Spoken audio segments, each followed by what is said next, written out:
आणि या सगळ्या संदर्भात अपडेट जाणून घेऊया। तुषार कोहळे आपले प्रतिनिधी सध्या आपल्या सोबत आहेत।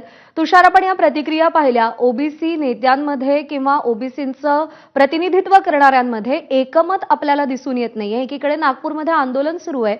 या मराठा आरक्षणासाठी काढलेल्या जीआर नंतर आता ओबीसींच्या आंदोलनाची वाटचाल पुढे कशी होणार आहे? निश्चित जर का आपण बघितलं तर आज 5वा दिवस आहे आणि 5व्या दिवशी देखील राष्ट्रीय ओबीसी महासंघात साखळी उपोषण सुरू असल्याचं आपल्याला पाहायला मिळत आहे।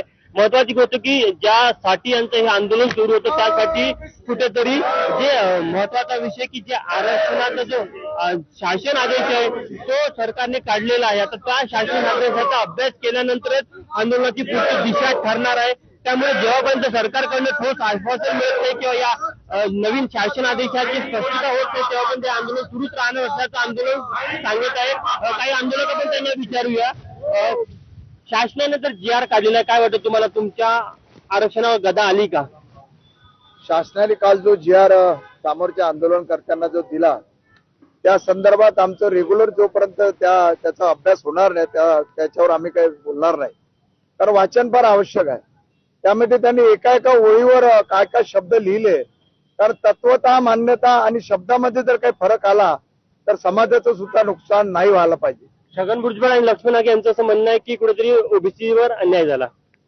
ज्यावेळेला एवढे मोठे नेते या विषयात बोलत असतील तर काही ना काही नुकसान झालं आणि ओबीसी समाजामध्ये कालपासून एक भीतीचं वातावरण आहे का आमचं नुकसान तर झालं नाही ना, म्हणूनच डॉक्टर बबनरावजी तायवाडे साहेब या संदर्भात आज डिटेल बोलणार आहे आणि आमच्या वकिलाशी आम्ही चर्चा करून आणि त्या जीआरचं वाचन करून त्या संदर्भात आम्ही भूमिका मांडणार आहोत। आमच्या विविध मागण्या एकाच मागणी। तुमचं आंदोलन कधीपर्यंत चालणार आहे आणि काय तुम्हाला शेवटची अंतिम मागणी काय असणार आहे? जोपर्यंत महाराष्ट्र सरकार आणि महाराष्ट्राचे मुख्यमंत्री या ओबीसी समाजातल्या लोकांमध्ये निर्माण झाला संभ्रम, संशय आणि भीतीचं वारण जोपर्यंत निपटत नाही आणि राष्ट्रीय ओबीसी महासंघाच्या नेतृत्वामध्ये एक तारखेला उपोषण सुरू आहे, यामध्ये येऊन स्पष्टपणे ओबीसी समाजाला सांगत नाही तोपर्यंत आमचं उपोषण सुरू राहणार आहे, हा आमचा निर्धार आहे। या जीआर मुळे कुठेतरी ओबीसी आरक्षणाला धक्का लागला असं वाटतं का तुम्हाला?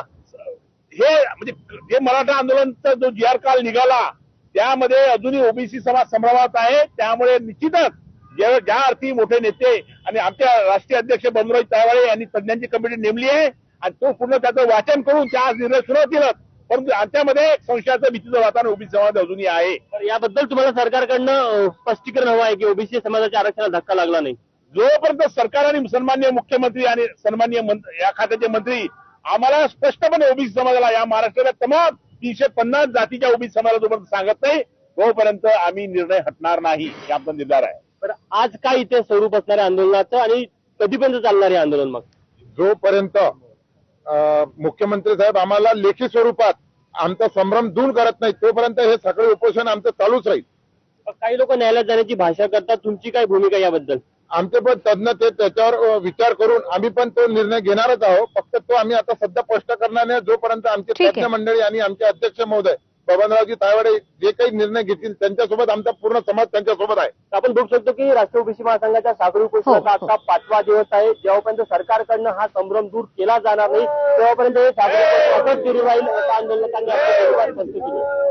ठीक आहे तुषार, धन्यवाद दिलेल्या माहितीसाठी आणि संवाद साधला त्यासाठी।